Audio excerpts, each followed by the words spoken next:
It's been about a year now that the TRI Starlight was announced and released, and ever since then, it's done relatively well. It's not been a crazy big seller, but it's been okay. Now the Starlight now just got an update. It's not a retuned update, but this one is a customized wooden version. The it's still the same.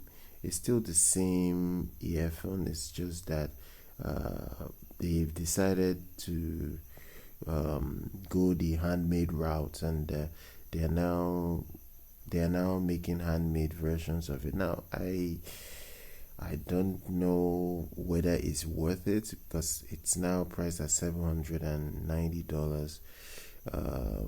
Actually, $10. The official price is $800, but there is a $10 discount. Just go through the link, you get a $10. But that aside, the major selling factor here is the shell this time around. And if you do place the order, you will have to kind of like extend your wait time to around 15 days just so that they can make it. They want to now make it a customized Starlight, which they've decided that okay, it's gonna be made up of new materials, and you can buy it in multiple colors, and you can buy a customizable version. It's gonna do that. The impedance on it, like always, is still 12 ohms. Sensitivity is 103 decibels. It's gonna come with a 3.5 millimeter cable.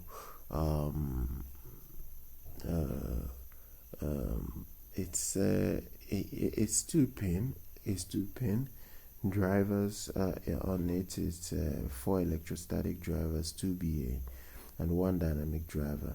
It's they just want to go the wooden routes this time around to give you something quite unique in its own right, unlike the original that was launched last year. And they are hoping that they can be able to please audiophiles with the new look.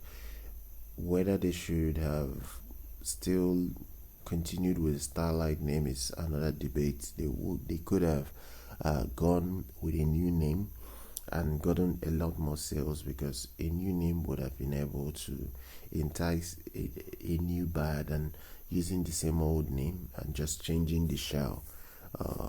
That's something that I thought they could have done. They could have gone with a new name, maybe call it Starlight Pro, do a little bit of a retune on it, and release it. I'm not saying that they should have changed the drivers. They could have continued with the drivers, but just change up the tuning slightly, just so that people can have a different product to purchase. But regardless, I don't think it's a bad release. It's just that the original Starlight is already doing well. Will somebody leave the original one to spend the money to get this? I don't really know, and I really think people won't. They have to be able to see a reason to spend the money to get this. But regardless, I think it's still a nice release, considering I'm a big fan of KBEAR. They own Tri brand, so it will be interesting to see how well this thing performs. Let's see what it does do over time. Do subscribe to the channel. I'll leave links with discounts in the description so you can check it out if you're interested. And I'll see everyone very much next time.